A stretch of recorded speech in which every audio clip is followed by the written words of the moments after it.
Welcome, everybody. How are you? I am Tasha Jones. I am the Reginald L. Jones Fellow at the Indianapolis Recorder. And this week we have with us one of the founders of Be Nimble, Mr. Jeff Williams. Hello. I'm happy to be here. Oh, thank you for being here. Thank you for taking the interview. It's a pleasure. It's a pleasure, especially for a historical institution within our community that means so much to Indianapolis. Have an opportunity to share the platform and continue to highlight you all as you all shine a light on the work that we're doing is humbling. I love that. Thank you. Thank you for acknowledging the reciprocity, right? Like this is something that we give each other, right? So, yeah, 1000%. Yeah, dope. I had the opportunity to get introduced to you this past week at some events that you had in Indianapolis. And this was my first time ever experiencing anything like this in Indianapolis. The last 6 years, I've been in Massachusetts pursuing my doctorate degree. And so this has been just like, what? This is going on in my city. I loved it. Can you tell me a little bit about the name Be Nimble? Why the name, and why is it important?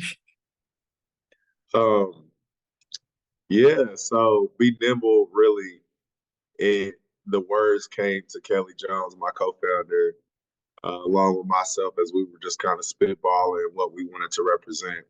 And we kept going back and finding ourselves using these words, be nimble. And it really just symbolizes and reflects what our community will have to do to exist in the future and what Black people have done historically to exist. In all circumstances, with things thrown our way, we've been able to, and we've had to adapt. We had this thesis that disruption was required for us to ensure that we could essentially close what we believe to be or not what we believe to be, but is a historical fact that there is a astronomical wealth gap. And there was an article by Wall Street Journal that said that it would take 228 years for the average Black family to hold the same amount of wealth as the average white family. So historically, things have been done, whether it be in the Indianapolis community or across the nation, to help bridge those gaps and to advance us. And we saw that there was just an opportunity for us to expand upon that idea and really drive results by becoming even more adaptive and adapting with the times. I love that thought process of including agility, right? Like so many times when we consider what Black people have had to do, that thought process of code switching comes to mind. And with Be Nimble, you are not at all saying that we have to code switch. You are saying that we have to be agile and that we have to have things in our pocket that we can do to really kind of cut down the pathway or lay a pathway for others to find route to what's necessary. And that's commendable. I appreciate that. I thank you for that. Yeah. No problem. And the words are really also one that is thrown around, especially in various tech sectors and those of innovation sectors. This word about agile, being and agility, and then also being nimble, which is for us a word that we find ourselves using often. Yeah, I love that. It's interesting that you speak of the wealth gap. Two congressmen just brought up to the House a bill that really outlaid, especially in Massachusetts, it outlaid the wealth gap. The average Black family in Massachusetts wealth is $8. And $8, you heard me correctly. And the average white family in Massachusetts is $250,000. And so this bill that they had just introduced is, doing something in the thought process that they wanted to, I think, deposit $1,000 in every child being born, and then use that money to continue to add wealth. And by the time they're 18, they could each child could use the money for purchases for what's necessary. And that's kind of the gist of the bill. I haven't read the bill in full and it hasn't passed, but it's an interesting thought process as it relates to reparations, as it relates to closing the wealth gap, as it relates to capitalism altogether. So it's interesting that you brought that up.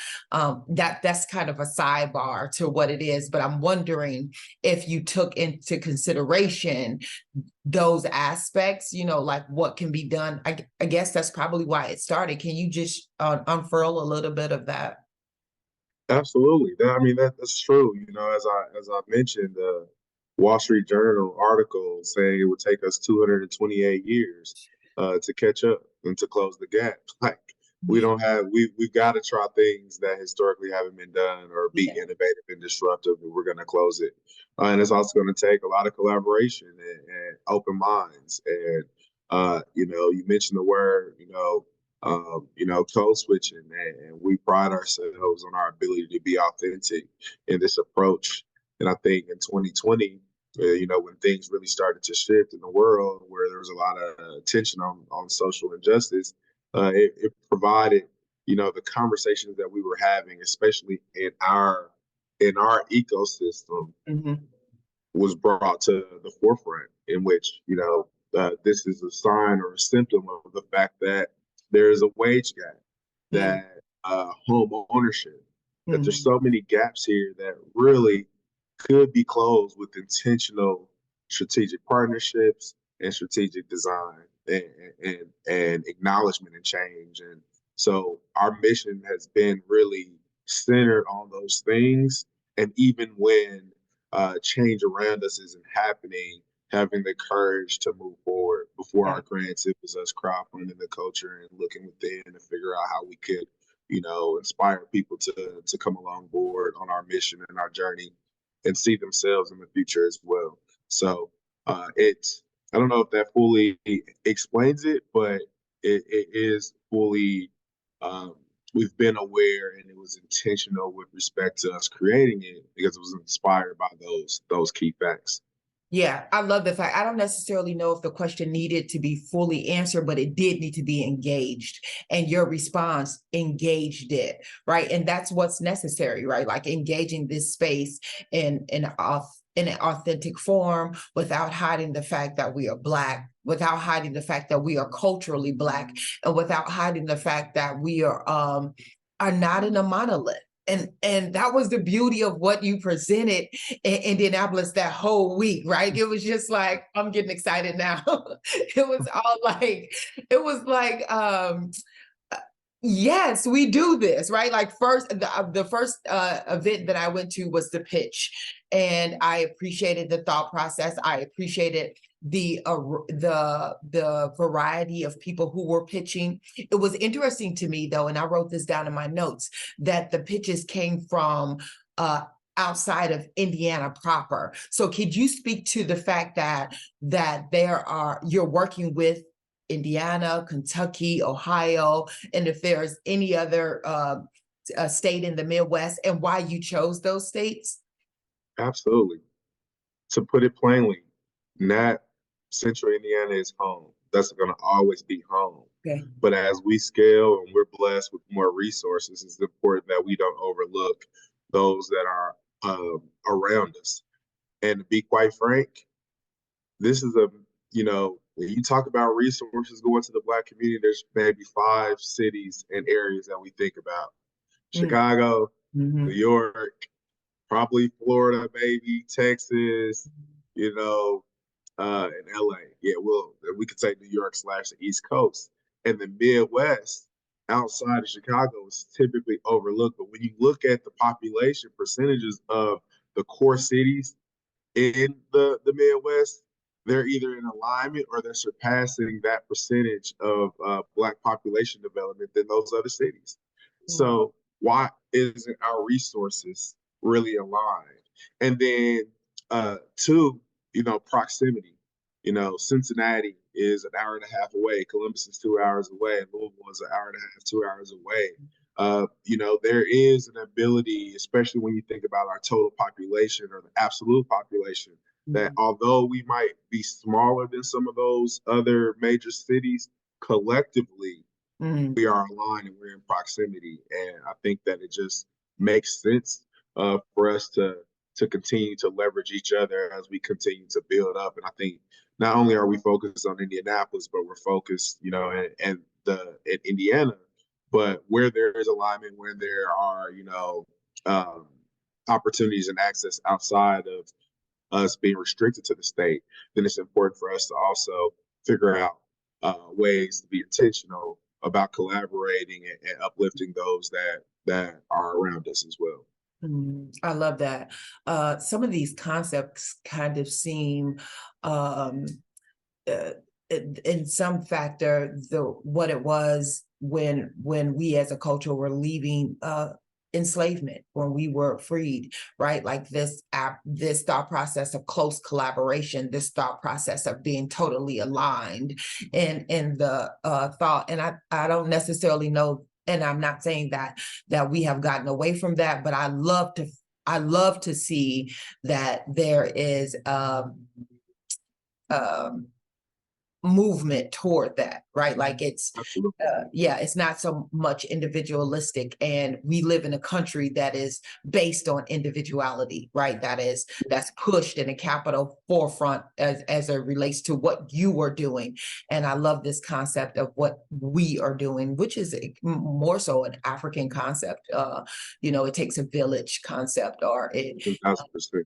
Ubuntu concept. I am because you are. And I think I mentioned that before, but I love that thought process of that collectiveness. Yeah, I mean, we call ourselves, ecosystem developers, and that's a word that when we were starting our work, people weren't fully tapped in, but it's like, we've got the Nile Fund, and we were very intentional about calling it the Nile because its origins is the true source of life across the motherland Yeah, and of the world, and it yeah. flows upstream. And it's talking about, politically, it's always about the trickle down effect, Hmm. but we're taking a bottom up approach, which is really about flowing resources upstream and relying on people's strengths, but being very intentional about how we collaborate. We'll always take the call, but those collaborations have to be to make sense and has to be in alignment. And then we leverage those as examples to inspire others because we can't be everything to everybody. We have a specific niche that we want to focus on and that we're focusing on. And uh, it's for us, it's about doing that extremely well and leveraging the resources and the talent of others in adjacent spaces to carry the torch in their respective areas. I love that. I had the opportunity earlier this year to visit Egypt, and one of the places that I went to like 3 or 4 parts of the Nile, but to visually see it flow upstream was breathtaking, right? And Right. it was one of those things that I had to sit back on and was like, oh my God, I have this privilege. It was like I said, just being there, period, was breathtaking to me because everybody looked just like me and you. And it was so many people. And the people who didn't look like me and you were there to study us. And that's a whole nother Right. thing. Look, you missed it at the loom, but there's a famous Jay-Z quote that we've been using since 2020, where he said, "We are the culture. Nothing moves without us." And I think that is just affirmation. For centuries, uh, society and capitalism and all these things that make the world move are a derivative of us or something resulting in our barriers. So it's about us remembering who we are and inspiring other people to, all of us to walk in that excellence, Mhm. to continue to thrive and continue to ensure that our future is great in our past. I love it. I love it. I love it. I mean, now that I'm in the interview, I loved it before, right? But now that I'm in the interview and hearing so much more, right? 'Cause I did my research, but this part wasn't in my research. And now it's even that much more gratifying to not only share what you're doing, but allow to bridge the gap in what you're doing. You know, there are people here who don't necessarily know you or know what you're doing, and it's necessary that they know the information and that they get on board. And that is from our elders, that is from our young people, and I just really appreciate what it is that you and Kelly have brought to Indianapolis. As we continue to move forward, can you please tell me why you use tech as the catalyst? Tech, the digital economy is the future, period. And when, the automotive industry crashed and, so many Black families in particular were over indexed with respect to the impact of that. When I think about how the Black middle class was created in Indiana and in the Midwest, it was on the automotive industry's back. And, you know, they didn't require our dads and our aunties and our uncles and moms to have a college degree. There were technical skills and they were trained on the job. And, in many cases, whether it be with overtime or without, they were making six figures, and it put my generation through college. Right. Uh, and our trajectories, and I was impacted by that. I was also impacted by those layoffs. And I saw us lose our house, right? And we, Kelly and I were having conversations around, damn, like this is really happening across the board. And it's not just in our own families, it's happening everywhere. Right. And, we weren't leveraged. And when you think about as that was happening, we started to acknowledge and see, in our respective roles in very tech adjacent or in tech specific roles. And then we saw the investment from Salesforce and Kronos and Lilly and all these other organizations that had elements of technology and Cummins that was coming to Indianapolis. We were like, well, dang, who here is ensuring that our community, right, is upskilled and is prepared for what is to come in the future? And no one was having the conversation directly, and it required direct focus. And that's driven by the fact that when we talk about STEM historically, we think about science and math, and technology for some reason has always been something that has kind of been like, oh, it's just kind of been on the back burner. Right. And when you think about it, raise your hand. Did you have a Black Planet page? I did. Me too. And you probably had rain dropping on your page. You probably had a song playing on that page. That was a Black led and that was the first social media platform to have over 1 million users. And it was Black owned. I didn't know that.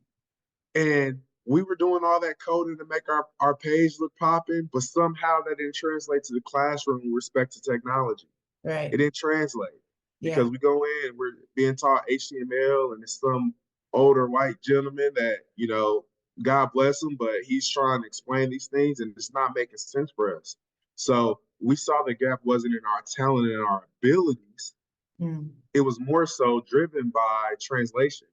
Right? It's how is it being taught? How are we making this relevant and relative to our community? Yeah. So that was something that really stood out to us.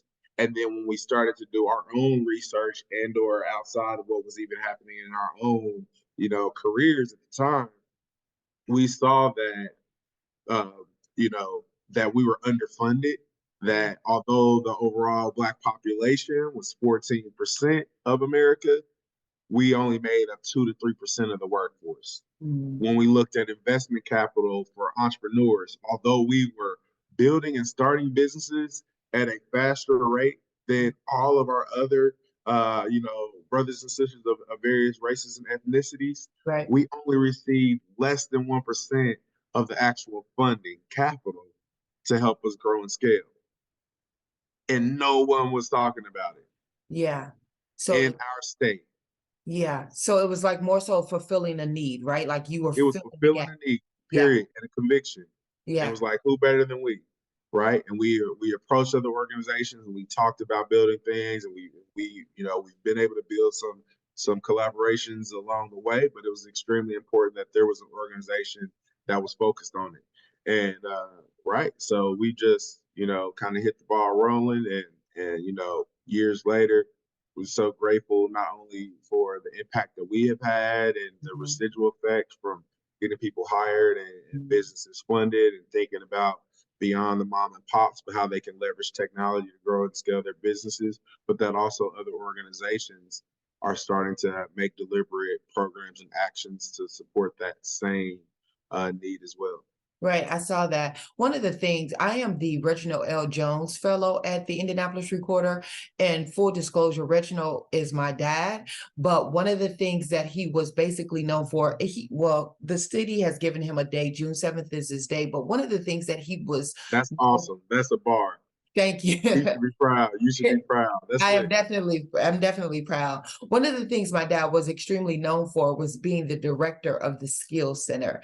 And that first of all, he was the first Black director of any Indiana government funded Right. uh, uh, company, but even more so, he did exactly what you're asking companies to do, which is teach the actual skill, right? And that sometimes the skill and not necessarily the degree is what it is that's needed.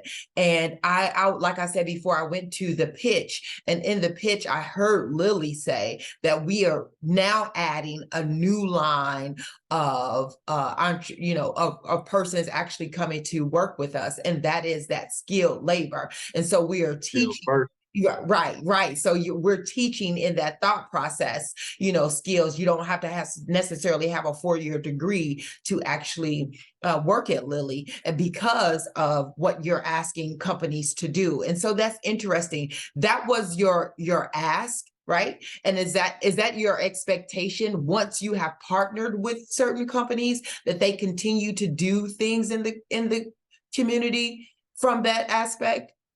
Really, let me tell you why I'm asking you that question. I'm asking you that question because I saw the partnership between you and Lily. I saw the partnership between you and Newfields. And Newfields has had in the most recent, this history of uh, not really wanting African Americans to be a part of, not necessarily having a vested interest in seeing art from that perspective, from the lens of Black artists, and even put out a call to keep their, white audience or so in that thought process, right? And I'm not saying that Newfields is the only company, right? What I am saying is that they are the ones who were in the news the most recent, right? And that they are trying to, turn their page around. They're trying to do a 180. And in that thought process, you being partnered with companies like Lilly, companies like Newfields, what is the ask once the partnership has developed? Is it something like what Lilly is doing now to say, okay, for us to partner with you, you have to keep this line open, right? We're not going to allow DEI to stop after 2025, right? Like this diversity, equity, inclusion must continue even if our partnership doesn't. So before the partnership even starts, right, there are things that we're looking for to even have the conversation. Okay. We will not be a token. And that was extremely important that we weren't ever felt or put in a position to represent all Black folks and or be this band-aid for change. Nice. So we're looking for an organization just like people to have a heart uh, of acknowledgement and intentionality around how they want to move forward. Nice. Lily, I would put Lily and Newfields in different buckets, but I think it's important that we say that those things that are at the core are still very similar, and that is, hey, we acknowledge whether we are directly or indirectly a part of systemic racism and the institutions that be, we acknowledge that we play a role and that we have a responsibility and the platform within our frame of reference to make a change and to drive those results. That's extremely important for us in any partnership. And there's a reason, you know, it's not just them. There's, we could argue that it is the climate, is the culture of America, as well as specifically Indianapolis. So it really requires them to already have things in alignment, because we don't want to put our community, you know, walk our community into these doors and then they're not met with grace and love and opportunity to get thrive. So before the partnership starts, those things have to be present. And then as we go through our negotiations and we discuss that, we are very focused on and deliberate in that last bucket being, okay, we know that our ecosystem and that we are going to be a benefactor of this partnership. But for it to thrive and for us to accept, or for us to come to agreement, then we want to be a part of that systemic change. And that means that it can't just be us. What opportunities can we create for others? Whether that be the trap orchestra you know, was created for Garden Party, and then since for the second Garden Party, the first one in Newfields, and now since us, they now are essentially have booked. They are an official organization, and they booked 12 shows since the first Garden Party. When you think about Uncle Nearest now being the premier, that Black-owned whiskey company that is a partner of ours, is now and the official bourbon of Newfields, right? It's opportunities to expose our Black chefs within our Melon Kitchen program to the grounds of Newfields.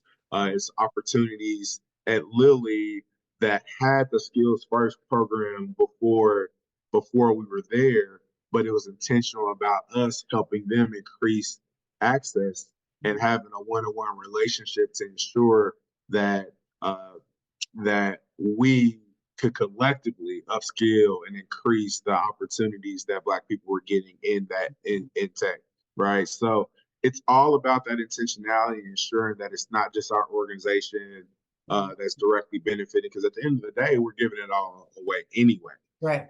And I think that's true too. Ripple effect and inspire others to get changes. I love that you mentioned that, because at the Garden Party, I think it was announced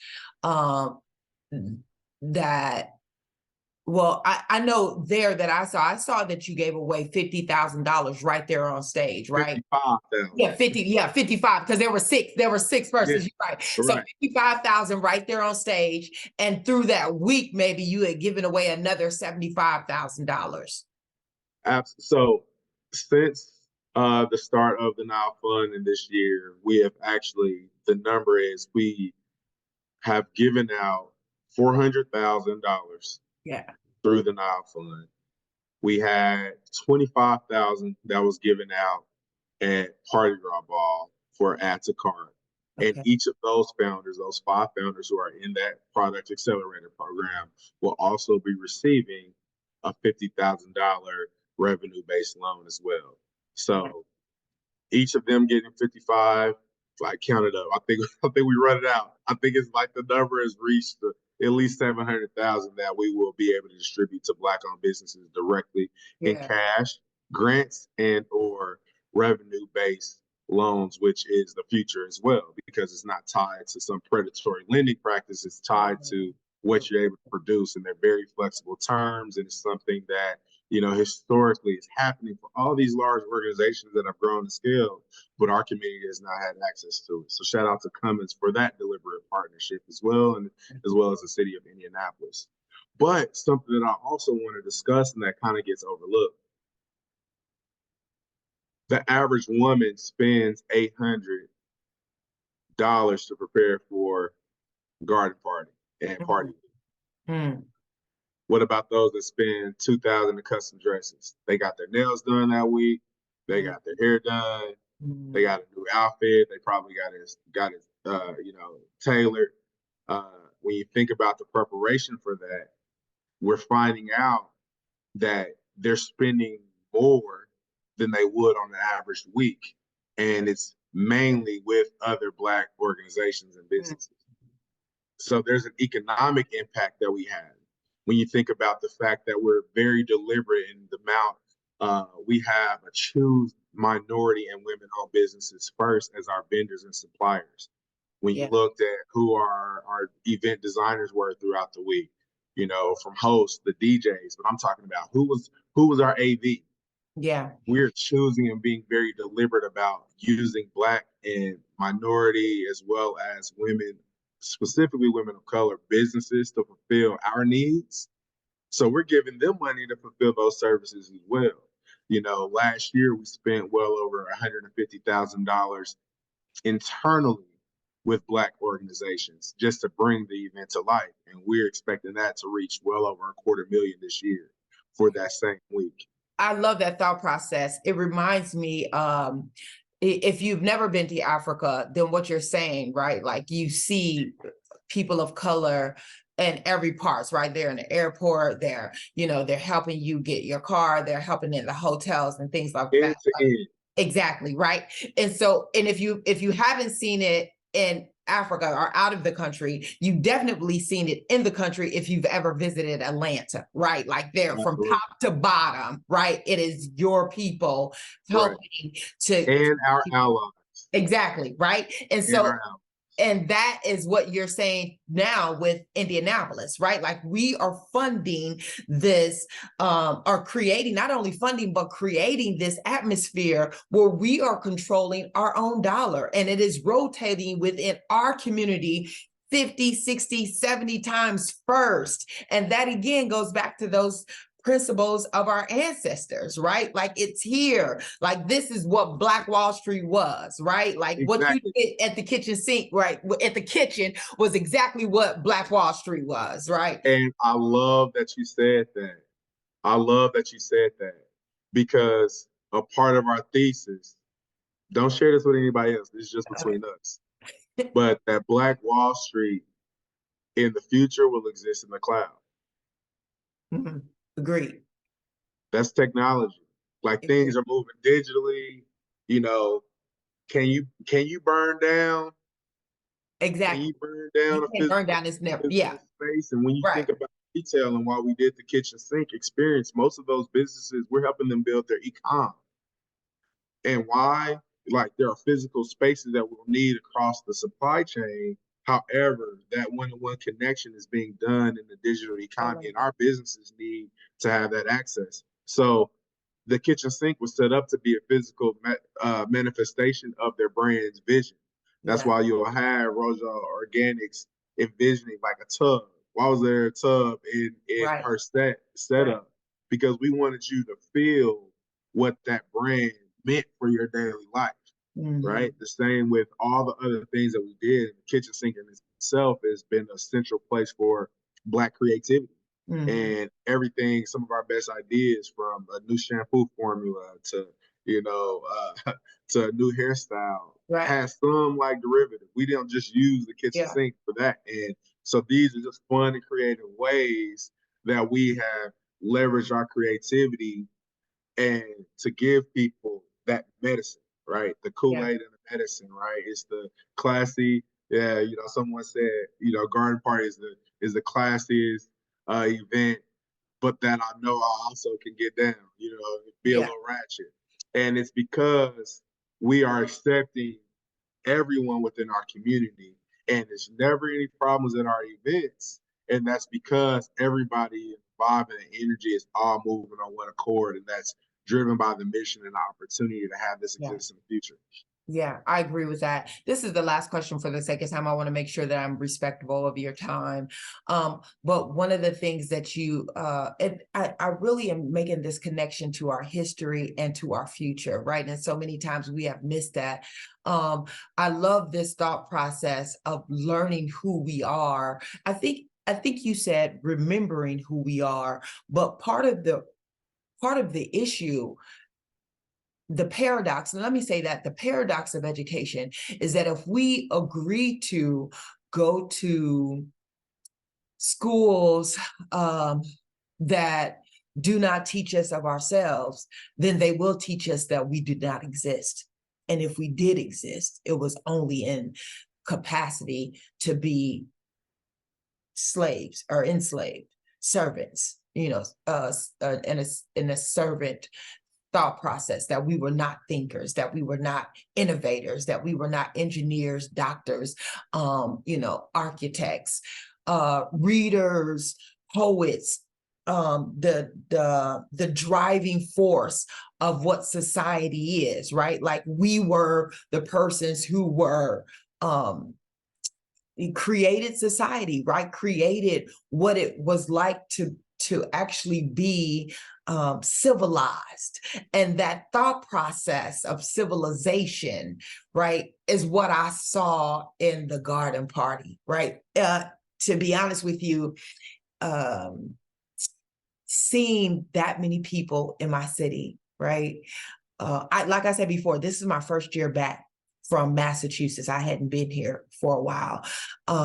But seeing that many people in my city, seeing that many new faces, there were so many people that I didn't know in a space that Newfields hadn't used regularly, right? So even like that. Yeah, right. Like they had never used that space like that. So that is forward innovation itself, right? Like you giving them an opportunity, showing them an opportunity that what these spaces on this campus could do, and you're not even utilizing that to the fullest. So that's one. But even more so, being able to see my community in that way, in all of our elegance, in all of our beauty, and all of our nature, and still be who we were, right? Like it was easy to be like that. Like it was easy. It was easy. And I love that thought process, right? Like when Dreams and Nightmares came in, the whole crew, right? But then, we line dancing, right? Exactly. I can get emotional thinking about it because when we talk, it recontextualizes and it reimagines the spaces that we're in, not from a place where, we need to, white acceptance of things. But I love that Dr. B, the president and CEO of Newfields, makes it very clear that this is a public institution and that this is all of our spaces. Yeah. So we just are at the table to ensure that our people can be reimagined, envision themselves, and see themselves in those spaces as well. We're not looking for the majority's acceptance. We do this for the culture specifically, and our allies and people who are willing to come along our way. So we're grateful for those types of partnerships. But again, it takes that intentionality and the flexibility and the open-mindedness, the nimbleness for people to enable those things to happen.